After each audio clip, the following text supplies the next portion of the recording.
শীতে শীতের পিঠা খেতে মজাই আলাদা। তার মধ্যে আমার পছন্দ হলো দুধকুলি, তাই তৈরি করে ফেললাম মজাদার দুধকুলি পিঠা। প্রথমে নারিকেলটাকে একটু ঘি দিয়ে ভেজে নিলাম। হালকা ভাজা হয়ে গেলে তার মধ্যে গুড় দিয়ে এটা ভালো করে মেখে নিলাম। গুড়ের সাথে একটু গুঁড়া দুধ দিলে স্বাদটা আরও বেড়ে যায়। 4 কেজি দুধকে 2 কেজি করে তার মধ্যে চালের গুঁড়া দিয়ে ভালো করে ময়ান করে নিতে হবে।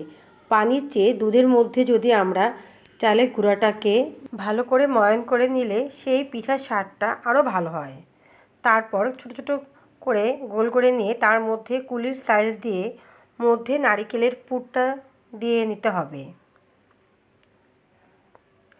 তারপর সুন্দর করে কুলি পিঠার সাইজ তৈরি করে ফেললাম। দুধটাকে জাল দিয়ে কিছু দুধ উঠিয়ে তার মধ্যে একটু গুঁড়া দুধ দিয়ে নিলে সেই পিঠার স্বাদটা আরও ভালো হয়। দুধের মধ্যে দারচিনি, এলাচি, তেজপাতাও দিয়ে দিতে হবে। পরিমাণ মতো চিনিও দিয়ে দিতে হবে। গুড়টাকে আলাদা জাল দিয়ে ঠান্ডা করে নিতে হবে। ঠান্ডা দুধের মধ্যে গুড় দিয়ে ভালো করে জাল দিয়ে তার মধ্যে পিঠাগুলো দিয়ে দিতে হবে। তৈরি হয়ে গেল মজাদার দুধকুলি পিঠা, যা শীতের সময় খেতে অনেক ভালো লাগে।